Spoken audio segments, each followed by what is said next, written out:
então, por que tanta perturbação? Diz a razão que se encontra ao leme, vamos lá ver, estás morta e em decadência. Isto é algum papel que estás a representar? Desceste ao nível de um animal selvagem, a pastar com o resto do rebanho. 40. Os deuses ou têm poder ou não têm. Se não têm, por que rezar-lhes? Se têm, então, em vez de lhes implorar que te concedam ou te livrem de certa coisa, por que não rezar, antes, para que façam com que não a temas, ou a não cobices ou não te aflijas com ela? Evidentemente que, se eles podem de facto ajudar um homem, podem ajudá-lo desta maneira. Tu vais dizer, talvez, mas tudo isso são coisas que eles puseram ao meu alcance. Então era certamente melhor usares do teu poder para seres um homem livre, do que suspirar como um escravo e um pedinte por qualquer coisa que não está no teu poder. Além disso, quem te disse que os deuses nunca dão a sua ajuda, mesmo para uma coisa que não está no nosso poder? Começa a rezar desta maneira e verás. Onde outro homem reza, Deus permita que eu possua esta mulher, diz a tua oração desta maneira, Deus permita que eu não deseje possuí-la. Quando ele reza, Deus me livre de fulano, tu rezas, tira-me o desejo de me ver livre dele. Quando ele implora, Deus me livre da perda do meu precioso filho, pede, antes, que te evite o terror de o perder. Em resumo, dá às tuas petições um teor neste sentido e vê o que acontece. Menos 104. 41. Quando eu estava doente, diz Epicuro, nunca falava dos meus padecimentos. Não discutia assuntos deste tipo com as minhas visitas. Falava dos princípios da filosofia natural. E o ponto em que eu particularmente insistia era em como o espírito, enquanto parte em todos estes abalos da carne, pode ficar imune e continuar a buscar o seu bem certo. E acrescenta, nem dava aos médicos oportunidade de se gabarem dos seus triunfos. A minha vida continuava simplesmente o seu curso normal, tranquila e felizmente. Na doença, portanto, ou em qualquer outro tipo de problema, faz como Epicuro. Nunca troques o domínio da filosofia por qualquer coisa que te possa acontecer, e nunca tomes parte nos disparates em que falam os ignorantes e os sem instrução. Isto é uma máxima em que todas as escolas concordam.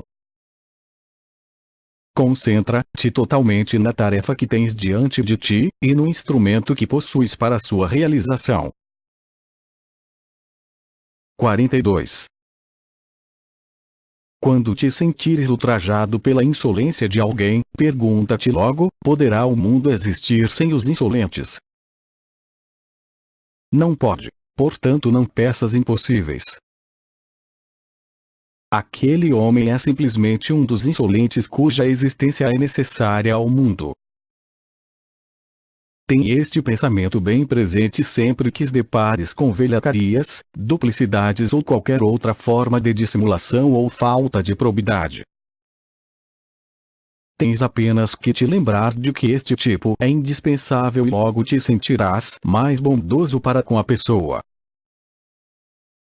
Também ajudará a recordares prontamente que qualidade especial a natureza nos deu para opor a tais defeitos em particular. Porque há antídotos com que ela nos dotou, a gentileza para enfrentar a brutalidade, por exemplo, e outros corretivos para outros males.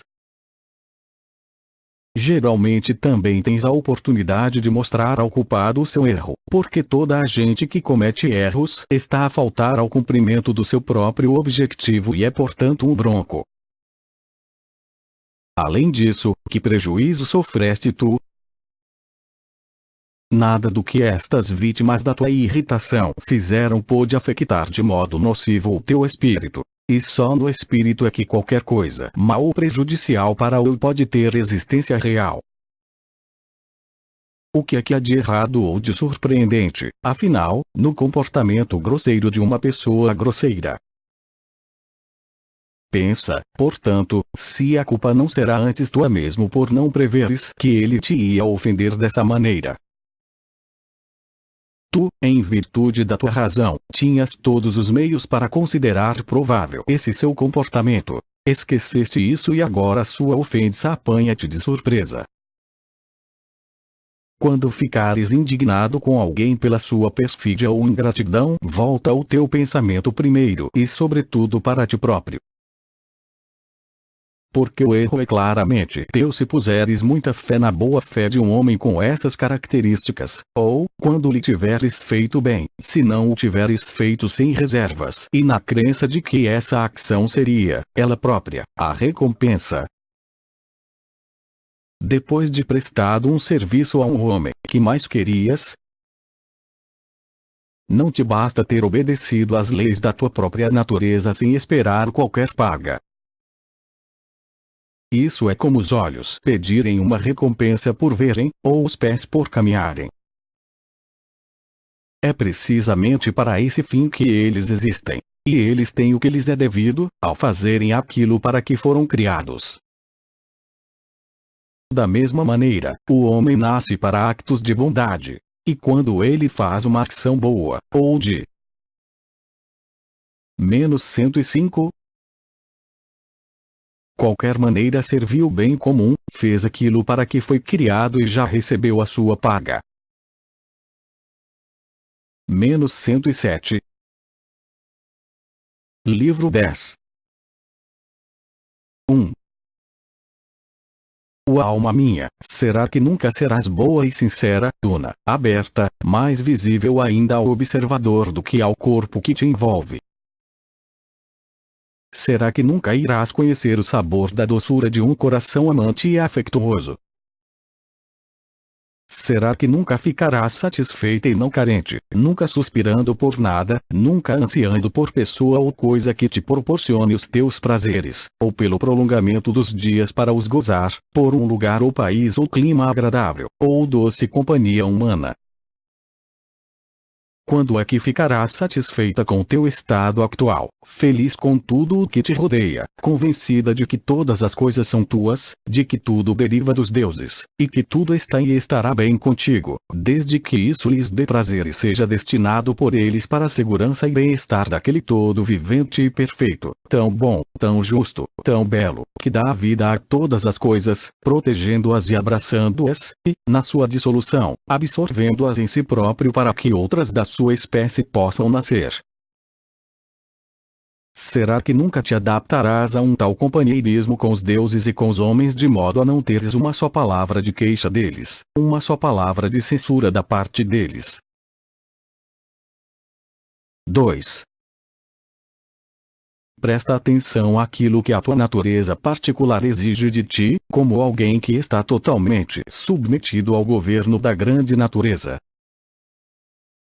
Faz isso, e aceita-o, sempre na condição de que não venha a prejudicar a tua natureza física.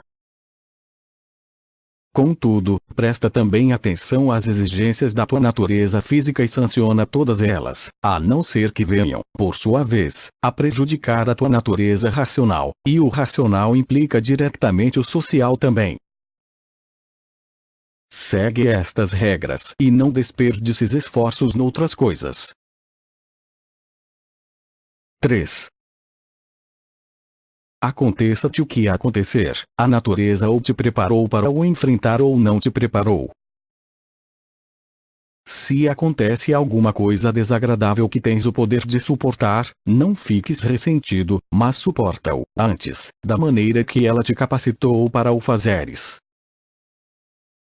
Se essa coisa excede esse poder, mesmo assim, não cedas ao ressentimento, porque a sua vitória sobre ti porá fim à sua própria existência.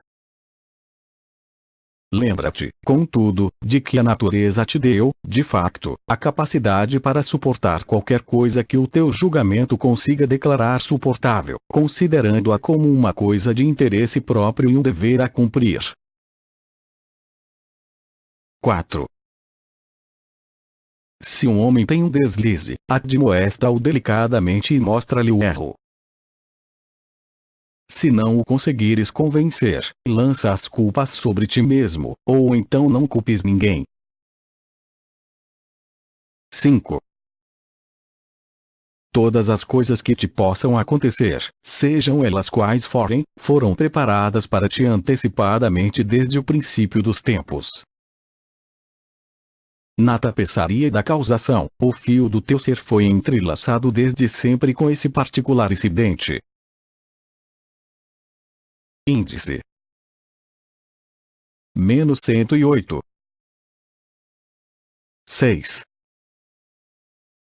Independentemente do facto de o universo ser uma confusão de átomos ou um desenvolvimento natural, que a minha primeira convicção seja a de que faço parte de um todo que está sob o governo da natureza, e que a segunda, a de que existe um laço de parentesco entre mim próprio e todas as outras partes semelhantes.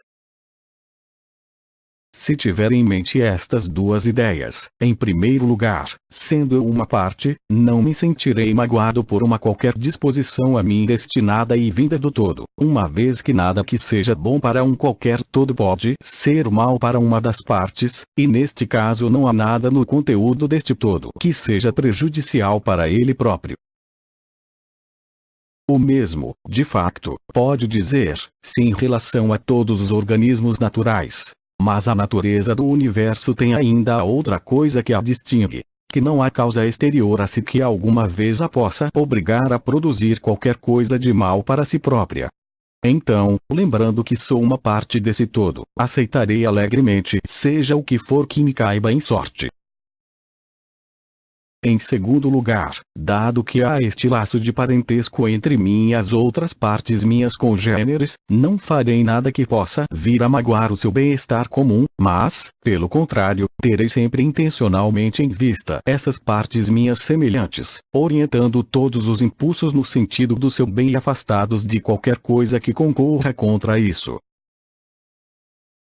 Fazendo assim, não poderei deixar de pensar que a corrente da minha vida flui tranquilamente, tão tranquilamente como podemos imaginar a de um homem público cujos actos estão consistentemente ao serviço dos seus concidadãos, e que está pronto a aceitar de bom grado qualquer tarefa que a cidade lhe atribua. 7. Todas as partes do todo, e com isto quero significar tudo o que está naturalmente compreendido no universo, tendem, com o tempo, a entrar em degradação, ou, para ser mais rigoroso, tem de sofrer uma mudança de forma. Se, pela sua natureza, esta mudança, além de inevitável, fosse positivamente um mal para elas, o regular trabalho do todo não podia continuar. Porque as suas partes encaminham-se sempre para uma mudança de forma ou outra, e estão constitucionalmente sujeitas à deterioração nos seus caminhos respectivos. Então, a natureza pretendeu deliberadamente infligir danos às coisas que são parte de si própria, tornando-as não só sujeitas ao mal, mas também inelutavelmente condenadas a ele. Ou será que isso acontece sem o seu conhecimento? Nenhuma destas suposições merece qualquer crédito. Mesmo que, por hipótese, deixemos a natureza completamente fora da questão, e expliquemos tudo isto em termos de ordem normal de criação, continua a ser absurdo dizer que esta mutabilidade das partes do todo é normal se, simultaneamente, vamos ficar espantados ou ressentidos como se tratasse de uma ocorrência antinatural. Tanto mais que tudo aquilo que as partes estão a fazer é simplesmente dissolverem-se de novo nos constituintes da sua composição primitiva. Porque, afinal, se a dissolução não é simplesmente uma mera dispersão dos elementos de que sou formado, deve ser uma transformação das partículas mais grosseiras em forma terrena e das espirituais em forma etérea, para que todas sejam reabsorvidas na razão universal, não. Menos 109. Importa se esta tem de ser periodicamente consumida em chamas, ou mantida em perpétua renovação, em eternos ciclos de mudança. Repara, contudo, que não podemos pensar que estas partículas, as grosseiras e as espirituais, são aquelas que recebemos ao nascer, quando vemos que a nossa completa estrutura atual derivou seu incremento da carne comida e do ar respirado ontem ou no dia anterior. O que vai sofrer estas transformações não é, portanto, uma coisa que a nossa mãe primitivamente pariu, mas uma coisa que recebemos posteriormente. Mesmo que admitamos que um nascimento realmente nos envolve em grande medida com estas partículas intrinsecamente mutáveis, penso que isso não altera o que acabei de dizer. 8. Se reclamas para ti atributos como a bondade, a modéstia, a honestidade, a pureza, a rectidão e a elevação de espírito, tem cuidado, não os desmintas. E se acontecer ficares privado deles, não percas tempo a tentar recuperá-los. Mas lembra-te que pureza de espírito deve sugerir-te uma consideração discriminadora de cada pormenor separado e uma atenção cuidada a cada um. Rectidão, uma aceitação de tudo o que a natureza te destinou. E elevação de espírito, uma elevação do intelecto em relação aos trabalhos da carne, sejam eles suaves ou ásperos, e a vanglória, morte ou quaisquer outras alienações. Vive para esses desígnios, embora sem desejar que te sejam aplicados pelos outros, e serás um homem diferente e encetarás uma vida diferente. Continuar como estás agora, continuar a ser despedaçado e aviltado por uma existência como esta é o caminho de um insensato e de um fraco. Faz lembrar o espadachim que foi retalhado pelos animais na arena e coberto de sangue e feridas, e contudo ainda pede para continuar até o dia seguinte, para ser de novo atirado, com feridas e tudo, aos mesmos dentes e mandíbulas. Salta, pois, para bordo desta pequena jangada de atributos, e se o conseguires, fica aí como se fosses transportado para as ilhas dos bem-aventurados. Mas se te sentires à deriva e incapaz de manter a rota, arranja coragem e faz-te a um porto de abrigo tranquilo onde possas firmar o teu caminho. Ou diz mesmo adeus à vida, não no arrebatamento, mas simples, livre e despretensiosamente, com pelo menos esta vitória na tua conta, uma partida digna. Para teres sempre em mente esses atributos, muito ajudará a não esqueceres os deuses. Recordar que o que eles desejam não é serem lisonjeados, mas que tudo aquilo que tem o dom da razão se torne como eles próprios. E também lembrar que uma figueira é aquela que faz o trabalho da figueira, um cão é aquele que faz o de um cão, uma abelha, o de uma abelha, e um homem, o de um homem. 9. Dia a dia, a bufonária, a querela, a timidez, a indolência e o servilismo que te rodeiam conspiram para te apagar do espírito aquelas máximas consagradas que ele apreende tão pouco filosoficamente e põe de lado tão descuidadamente.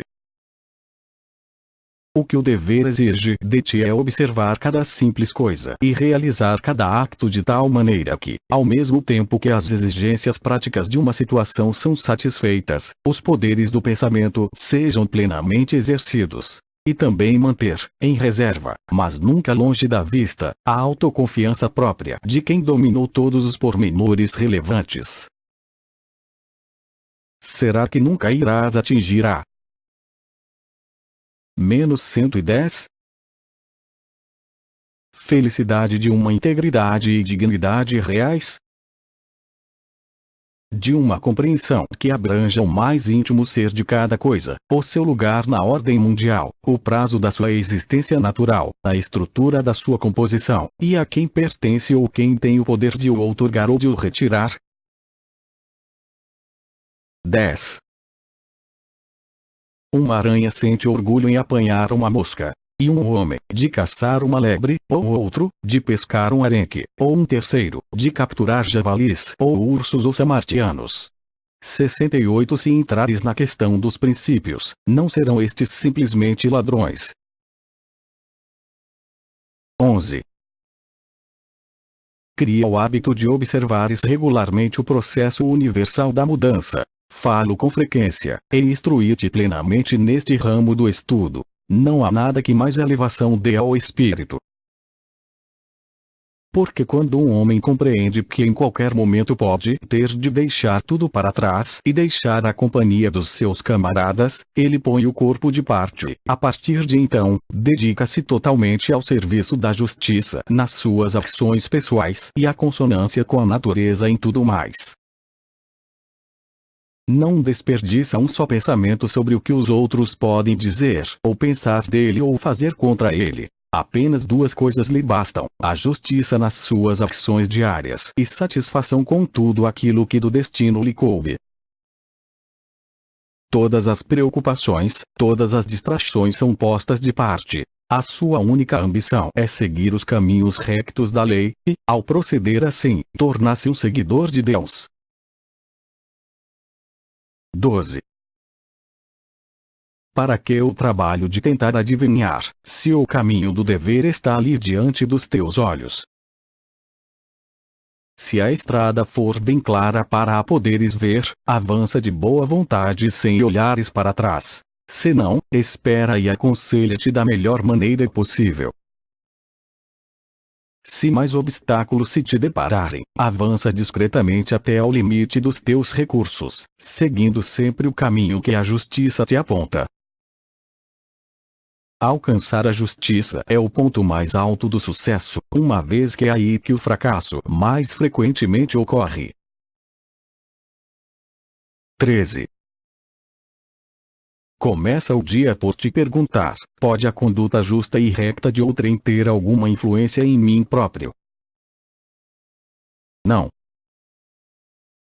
Lembra-te que os homens que estão arrogantemente prontos a elogiar ou a criticar, são mesmo na sua vida privada, na cama e à mesa. Recorda as coisas que eles fazem, as coisas que eles evitam e as coisas por que eles anseiam, e as ladruagens e depredações que eles cometem, não de facto com as mãos e os pés, mas com aquele mais precioso dos seus bens, que pode ser, e para isso basta que um homem queira, a fonte da fé, da modéstia, da verdade, da lei e do bem-estar da divindade dentro de si. 14. Para a natureza, donde procedem todas as coisas e para onde todas regressam, a exclamação do coração humilde e bem formado é: dai quando quiserdes, tomai de volta quando quiserdes. Porém, dito sem exagero, mas em pura obediência e com boa vontade. Menos 111. 15. Os anos que te faltam são já poucos. Vive-os, pois, como se estivesses no cimo de uma montanha. Se o destino atira um homem para este ou aquele lugar é irrelevante, desde que em todos os lugares ele veja o mundo como uma cidade e a si próprio como seu cidadão.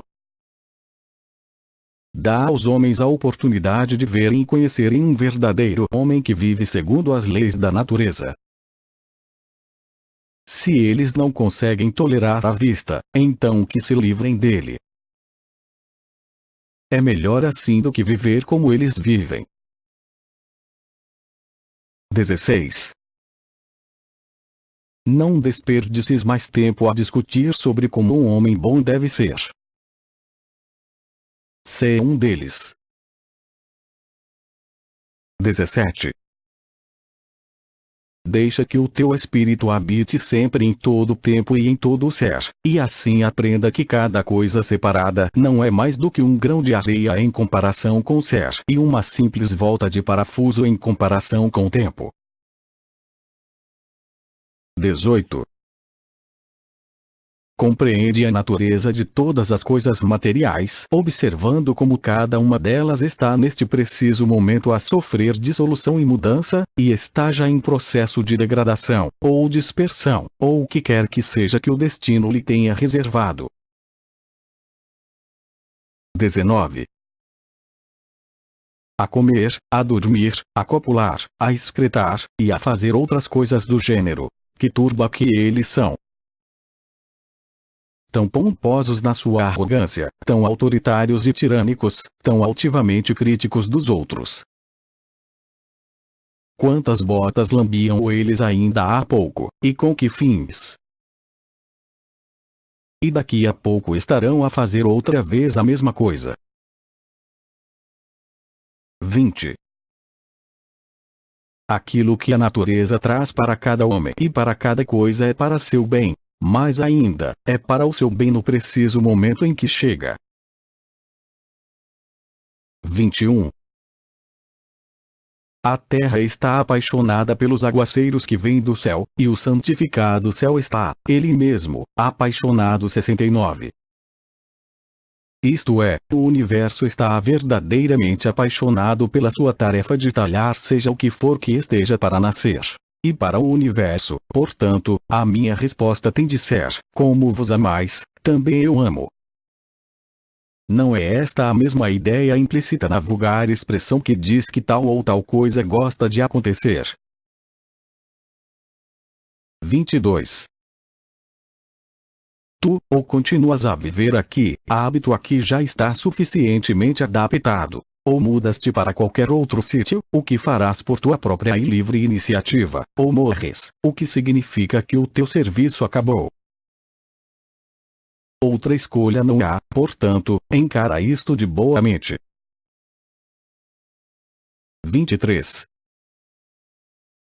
Que para ti fique bem claro que a paz dos verdes campos pode ser tua, neste, naquele ou em qualquer outro lugar. E que nada aqui é diferente do que seria, quer lá em cima nos montes, quer cá embaixo junto ao mar, ou onde quer. Menos 112. Que queiras. Encontrarás esta mesma ideia em Platão, quando ele fala em viver dentro das muralhas da cidade como se a ordenhar os rebanhos num redil da montanha 70. 24. O que é para mim a minha razão mestra?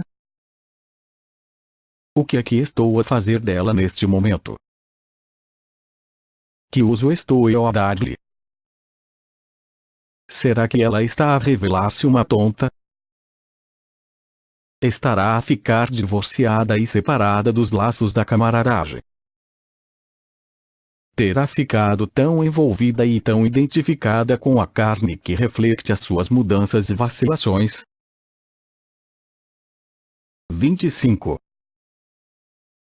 Um servo que se liberta do seu amo é um desertor. Para nós, o amo é a lei, e consequentemente qualquer transgressor tem que ser um desertor. Mas o pesar, a cólera ou o medo são todos eles rejeições de qualquer coisa que no passado, no presente ou no futuro foi decretado pelo poder que rege o universo, por outras palavras, pela lei, que atribui a cada criatura aquilo que lhe é devido. 71. Ceder ao medo, ao pesar ou à cólera é, portanto, ser um desertor. 26. Um homem deixa uma semente no útero e prossegue o seu caminho. Depois outra causa pega nela, põe-se a trabalhar, e acaba a formar um bebê. Que transformação! O mesmo homem ingere os alimentos e, uma vez mais, uma outra causa pega neles e converte-os em sensação e movimento, em suma, em vida, vigor, e outros produtos, muitos e variados. Pensa nestes processos que são trabalhados de maneira tão misteriosa, e vê o poder a trabalhar ali da mesma maneira como vemos as forças que atraem os objetos para a terra e para cima, não com os olhos, quero dizer, mas não menos claramente. 27.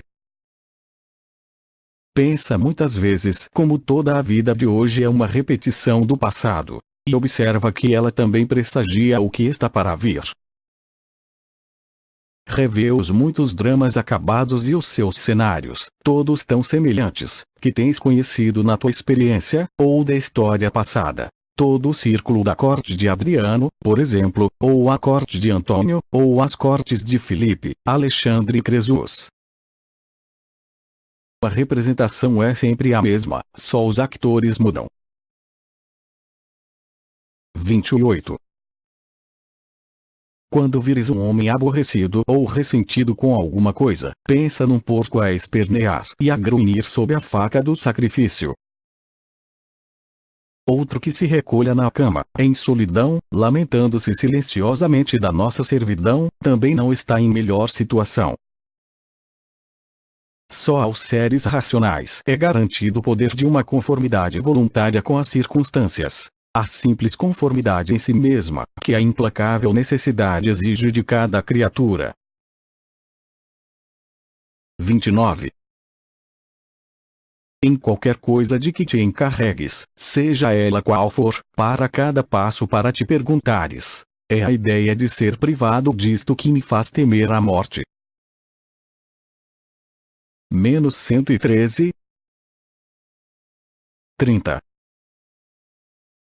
Quando a falta de outrem te mágoa, volta-te para ti mesmo e pensa nos defeitos semelhantes que tu tens. Também encontras o teu bem-estar na riqueza, no prazer, na reputação ou em coisas deste tipo. Pensa nisto, e a tua cólera logo será esquecida ao refletires que ele está a agir sob pressão. Que mais podia ele fazer? Em alternativa, arranja a maneira de o libertar dessa pressão. 31. Que à vista de Satiricon te recorde os falecidos socráticos ou Eutiches ou Imen. À vista de Eúprates te lembre Eutichion ou Silvano. Um olhar ao Cipro te sugira a memória de Tropaioporus. Um vislumbre de Severo, o de Crito ou Xenofonte. Quando te olhares, pensa nos imperadores que te precederam. Da mesma maneira, com cada homem imagina a sua contrapartida, e depois passa para a seguinte reflexão: onde estão eles agora? Em parte nenhuma, ou algures.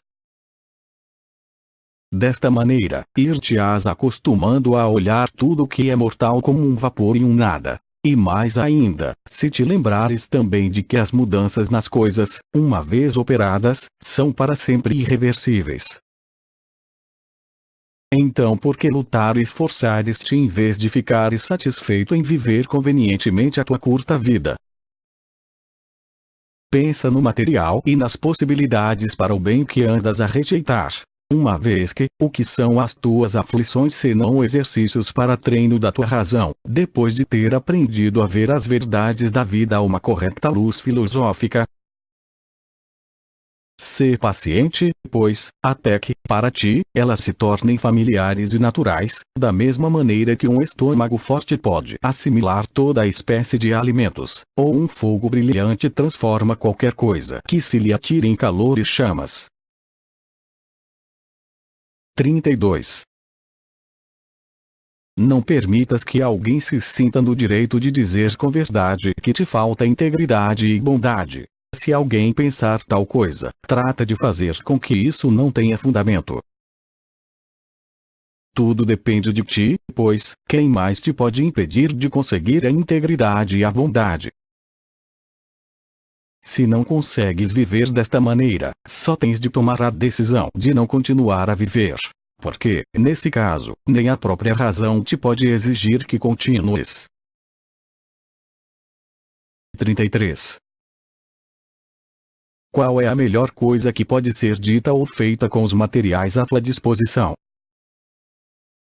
Qualquer que ela seja, tu tens o poder de o dizer ou fazer. Que não haja a pretensão de que não és um agente livre. Essas tuas lamentações nunca acabarão enquanto o cumprimento do dever natural de um homem, com quaisquer materiais que lhe venha ter às mãos, não representar tanto para ti como os prazeres para o sibarita. De facto, todo o exercício dos nossos instintos naturais deve ser considerado como uma forma de prazer. E as oportunidades para isso estão presentes em toda a parte.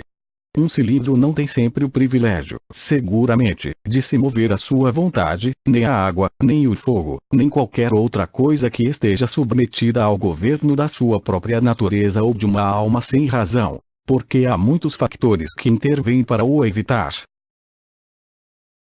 Mas um espírito e uma razão podem avançar no meio de quaisquer obstáculos, porque a sua natureza para tal os capacita e a sua vontade para tal os incita. Imagina a maneira como a razão descobre um meio. Menos 114. De ultrapassar todas as barreiras tão facilmente, tão sem esforço, como o fogo sobe ou uma pedra cai ou um cilindro desce uma encosta. E não queiras pedir mais. As interferências, em qualquer caso, ou devem afetar apenas o corpo, que não é senão uma coisa inanimada, ou então serem impotentes para nos aniquilar ou magoar, a menos que recebam a ajuda das nossas próprias ideias preconcebidas e da rendição da própria razão. Se assim não fosse, o seu efeito sobre o sujeito seria prejudicial. E, embora saibamos que em todo o resto da criação a ocorrência de qualquer revés envolve um agravamento da vítima, no caso de um homem podemos mesmo dizer que ele fica melhor e mais digno de louvor pelo correto uso que faz da adversidade. Em resumo, nunca te esqueças de que nada pode magoar o verdadeiro cidadão, se não magoar a própria cidade, e nada pode magoar a cidade a não ser que magoe a lei, e, portanto, não pode magoar nem a cidade nem o cidadão. 34. Uma vez gravados no espírito os verdadeiros princípios, mesmo a mais ligeira trivialidade bastará para recordar a inutilidade das lamentações ou dos medos. Como, por exemplo, o que são os filhos dos homens senão folhas que caem ao sopro do vento? 72.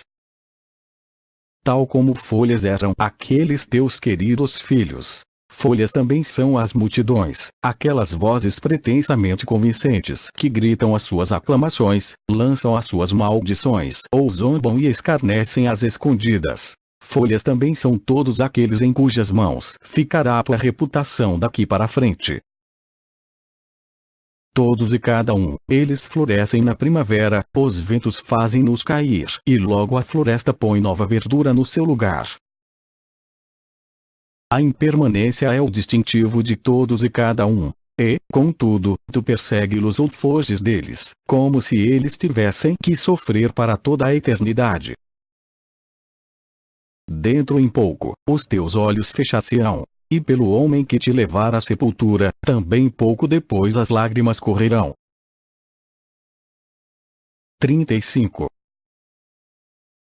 A função de uns olhos sãos é ver tudo aquilo que é visível, e não exigir que tudo seja verde, porque isso é apenas sinal de uma visão doente.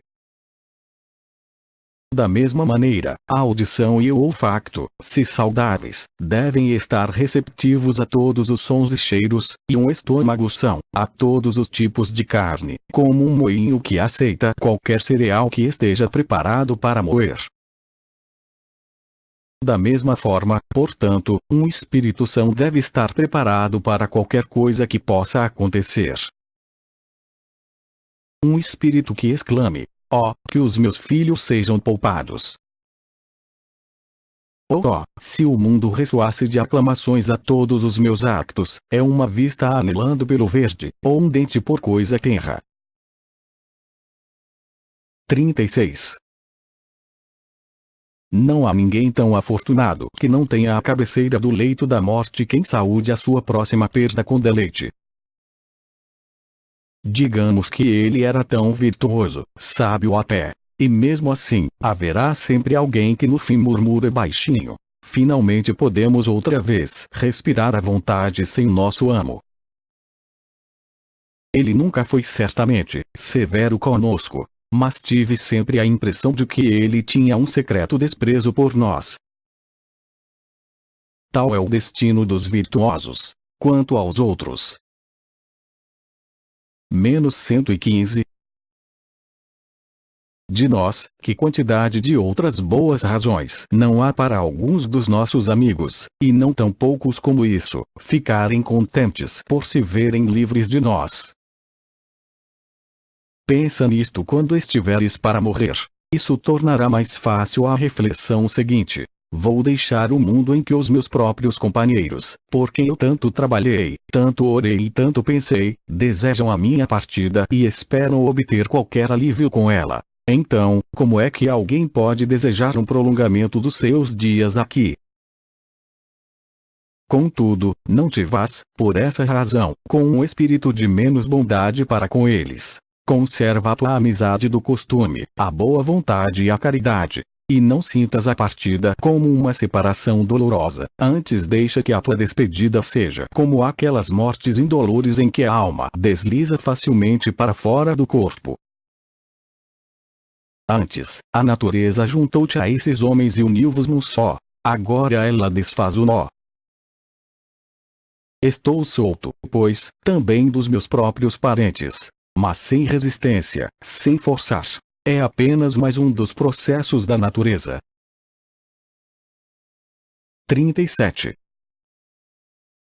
Em todos os actos, não importa por quem eles sejam praticados, habitua-te a perguntar-te: qual é o seu objetivo ao fazer isto? Mas começa por ti mesmo. Faz primeiro que tudo essa pergunta a ti mesmo. 38. Não te esqueças, é aquela força secreta e bem escondida dentro de nós que puxa os cordelinhos. Aí reside a voz da persuasão, a própria vida. Aí, poderíamos dizer, está o homem, ele mesmo. Nunca o confundas na tua imaginação com seu invólucro de carne, ou com os órgãos a ele associados, que, salvo o facto de se desenvolverem sobre o corpo, são meros instrumentos, tal como um machado do carpinteiro. Sem o agente que impulsiona ou refreia os seus movimentos, as partes, por si só, não têm mais préstimo do que a lançadeira do tecelão, a caneta do escritor ou o chicote do carroceiro. Menos 117. Livro 11. 1. As propriedades de uma alma racional são estas. Pode contemplar-se, analisar-se, fazer dela o que quiser, aproveitar ela própria o fruto que tem dentro de si, enquanto que o fruto produzido pelas árvores, como o seu correspondente produzido pelos animais, é aproveitado por outros, e ter sempre o seu trabalho completo, qualquer que seja a altura em que a nossa vida atinja o seu limite fixado. Porque diferentemente da dança ou das peças de teatro, e outras coisas do gênero, que, se são repentinamente interrompidas, o espetáculo, como um todo, fica incompleto. A alma, independentemente do estádio em que é arrestada, tem a sua tarefa completada para sua própria satisfação e pode dizer: estou na posse plena de mim própria. Além disso, ela pode abarcar todo o universo à sua vontade, tanto a estrutura como o vazio à sua volta, e pode alcançar a eternidade, abraçando e abrangendo as grandes renovações cíclicas da criação, e assim perceber que as futuras gerações não terão nada de novo para testemunhar, da mesma maneira que os nossos antepassados não contemplaram nada mais do que nós hoje. Mas, se um homem atinge os 40 anos e compreende alguma coisa, já viu virtualmente, graças às suas semelhanças, todos os acontecimentos possíveis, passados e futuros. Finalmente, as qualidades da alma racional incluem o amor pelo semelhante, a verdade, a modéstia, e o respeito por si próprio, antes de tudo o mais. E como este último é também uma das qualidades da lei, segue-se que o princípio da racionalidade é o mesmo que o princípio da justiça. 2. Tu podes tornar-te muito rapidamente indiferente às seduções da música ou da dança ou de demonstrações atléticas, se decompuseres a melodia nas suas diferentes notas e te interrogares sobre cada uma por sua vez. É a esta que eu não consigo resistir. Hesitarás em confessá-lo. Faz o mesmo em relação a cada movimento ou atitude dos dançarinos e dos atletas. Em suma, salvo no caso da virtude e suas implicações, lembra-te sempre de te dirigires diretamente às partes e, dissecando-as, consegues o teu desencantamento. E agora, transporta este método para a vida tomada como um todo. 3. Feliz da alma que, em qualquer altura que chegue a hora de se separar do corpo, esteja também pronta para encarar a extinção, a dispersão ou a sobrevivência. Tal preparação, contudo, tem de ser o resultado da sua própria decisão. Uma decisão não instigada por mera contumácia, como acontece com os cristãos. 73 Mas formada com ponderação e seriedade, e, se tiver de ser convincente para os outros, sem grandiloquência. 4. Pratiquem uma ação altruísta. Muito bem, já tive a minha recompensa. Tem sempre presente este pensamento e continua. Índice -118. 5. Qual é o teu mistério? A bondade. Mas como é que vais nele ter sucesso se não tiveres a capacidade de um filósofo para penetrar na natureza do universo e na constituição particular do homem? 6. O teatro, na sua primeira fase, tomou a forma de tragédia, que pela apresentação das vicissitudes da vida nos recorda como as coisas desse tipo podem acontecer naturalmente, e que, como elas, no palco, nos levam ao prazer, não temos o direito de ficar magoados pela sua ocorrência no palco mais vasto da realidade. Porque nestas peças mostram-nos que, embora os actos tenham de ter inevitáveis consequências, os homens conseguem suportá-las, apesar do angustiado a, cita Heron. 74. Que sai das suas bocas. Além disso, há lutas expressões que se encontram aqui e ali nos escritores de tragédias. Por exemplo, se o céu não cuida de mim e dos meus filhos, 75 deve haver uma boa razão para isso, ou ainda, não atormenteis o espírito por causa do curso das coisas ou, como as espigas de milho, as vidas dos homens são ceifadas e muitas outras deste tipo. Depois da tragédia veio a comédia antiga, 76 com uma língua implacável, como a de um mestre-escola, mas ministrando, com a sua grande franqueza, que até certo ponto foi adoptada por Diógenes com a mesma finalidade, uma censura geral ao orgulho. Mas, repara, mais tarde, nos objetivos da comédia média 77. E finalmente na comédia nova 78, que pouco depois havia de entrar em decadência, transformando-se no mero artificialismo do mimo. 79 Certamente que mesmo estes escritores tardios têm algumas coisas boas a dizer, como sabemos. Mas aqui é que monta todo o alcance e intenção de toda a sua produção poética e teatral.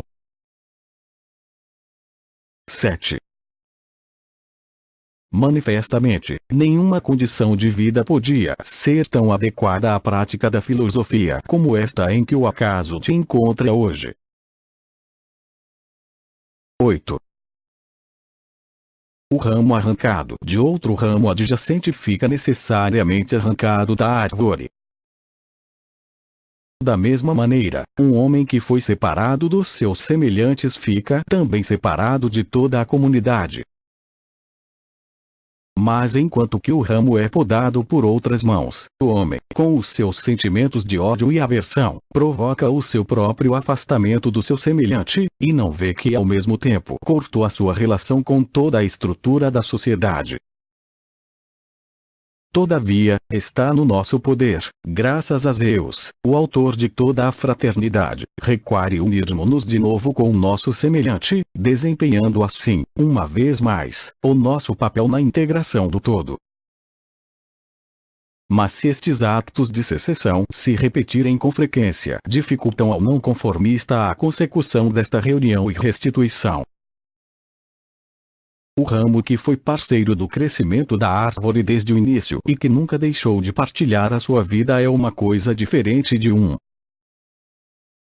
-119. Que nunca voltou a enxertar-se depois de arrancado. Como dizem os jardineiros, é da mesma árvore, mas não da mesma mente.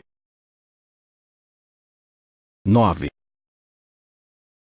Embora os homens possam impedir-te de seguir os caminhos da razão, nunca conseguirão desviar-te dos actos sãos. mas assegura-te de que eles também não consigam destruir os teus sentimentos de caridade em relação a eles. Deves defender ambas as posições de igual maneira. Firmeza na decisão e ação e, ao mesmo tempo, gentileza para com aqueles que tentam criar-te obstáculos ou molestar-te de qualquer outra maneira.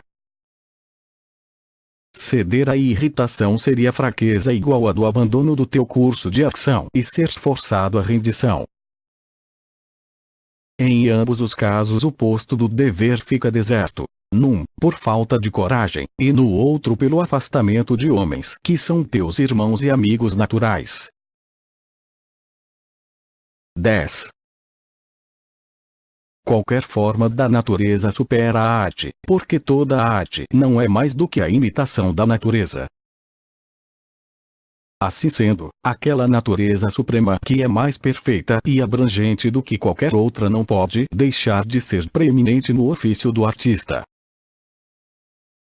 E mais ainda, só com o olhar em qualquer coisa superior a arte produz as suas obras inferiores. E isto é também o que a natureza faz.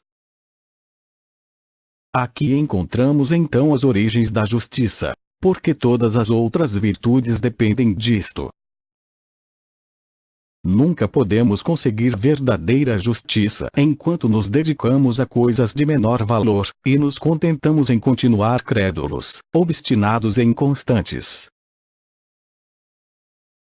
11. Talvez as coisas que tu te atormentas e exasperas para perseguir ou evitar não venham até ti, mas que sejas tu a ir ter com elas. Refreia aos juízos que fazes delas. Elas pela sua parte não se moverão, e assim tu não serás visto a persegui-las ou a evitá-las. 12. A alma atinge a sua forma perfeitamente redonda a 80 quando não se está a esforçar por qualquer coisa, nem a recolher-se em si própria, nem a disseminar-se em bocados, nem ainda a mergulhar em colapso, mas banhada numa radiação que lhe revele o mundo e ela própria nas suas verdadeiras cores. 13. Se alguém escarnece de mim, isso só a ele dirá respeito. A mim competirá assegurar que nada do que faça ou diga seja motivo de escárnio.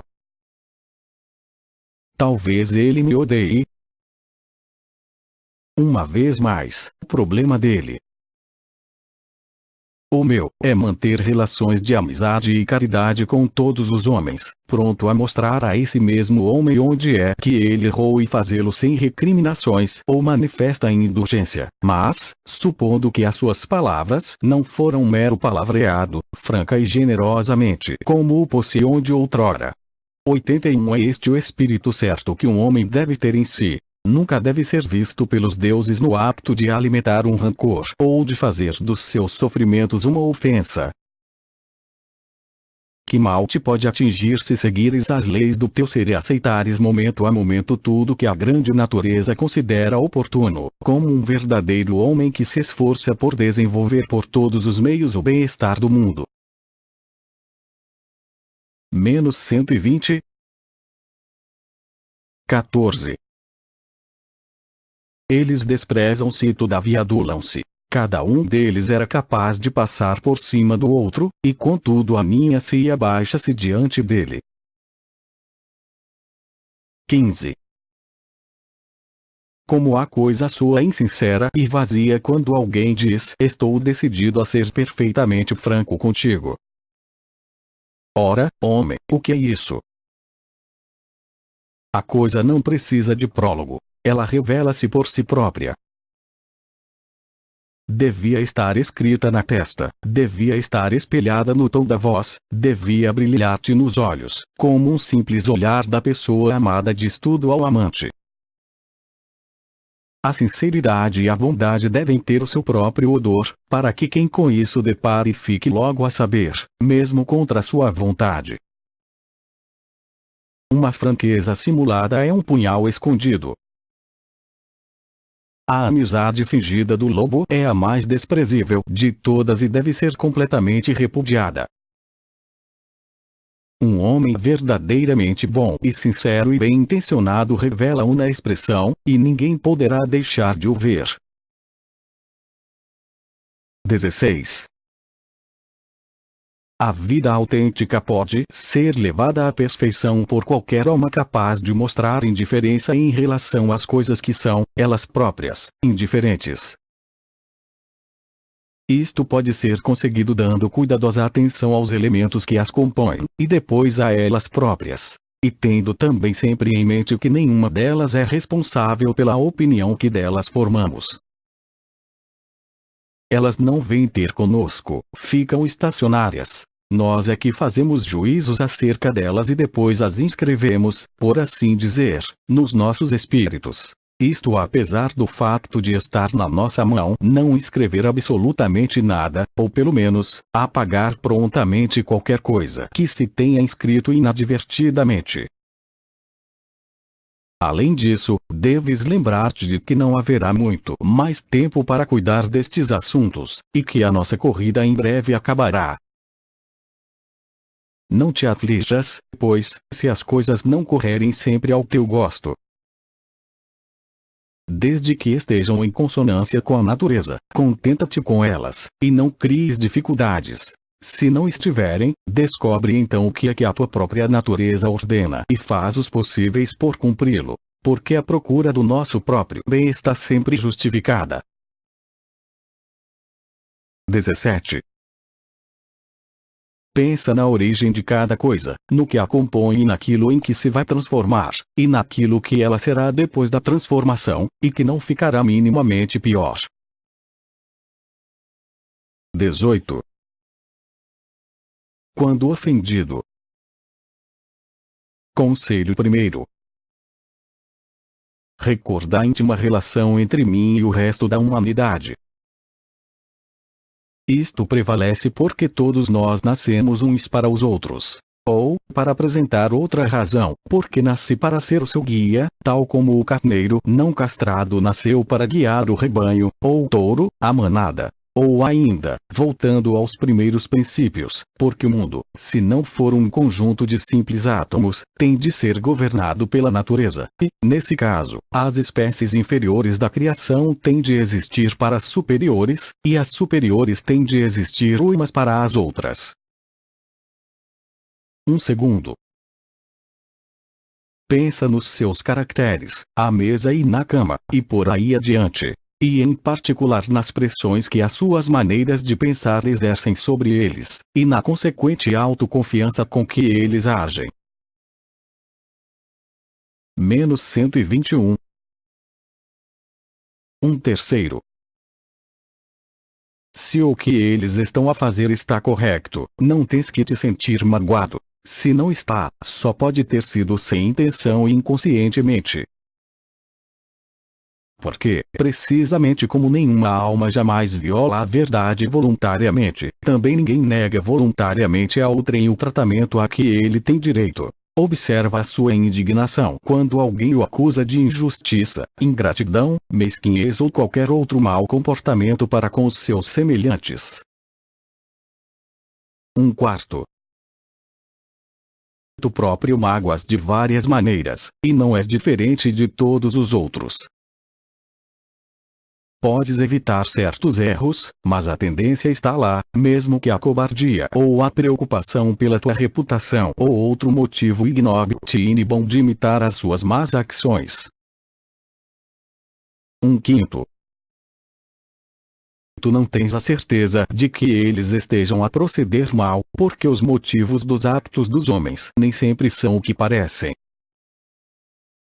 Há geralmente muito a aprender antes de se formular com segurança um juízo sobre o comportamento de outrem. Um sexto.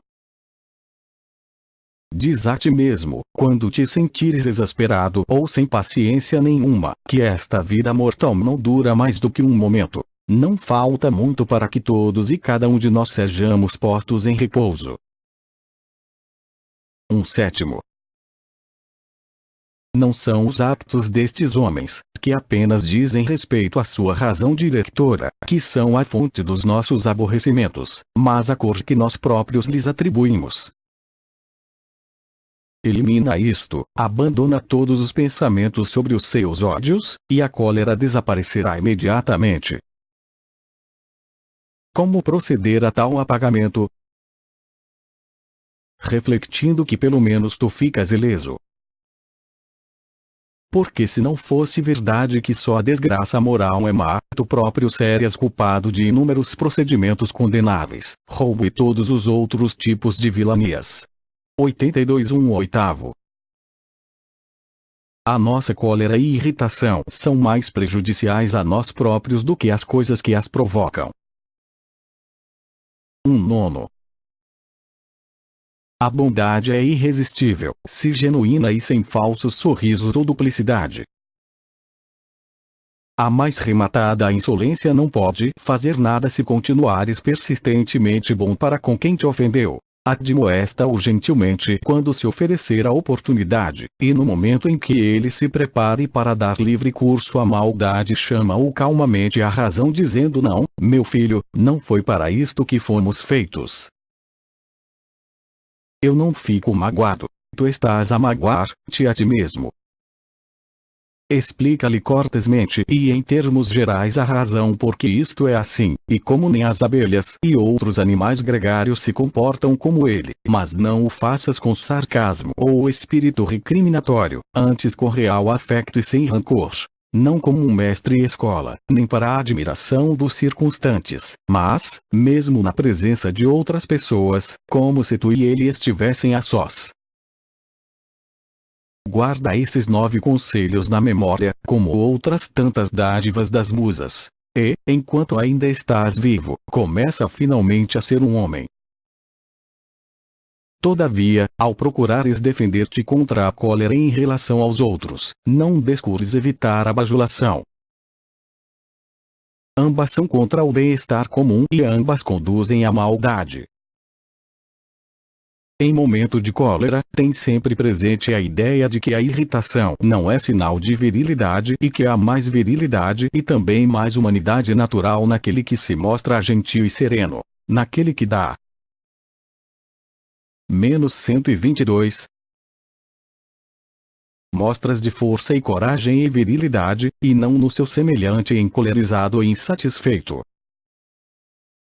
A cólera é tanto um sinal de fraqueza como a dor. Em ambos os casos, os homens recebem um ferimento e submetem-se à derrota. Em aditamento, toma isto, se quiseres, como uma 10ª dádiva. Desta vez, do próprio Guia 83 das Musas.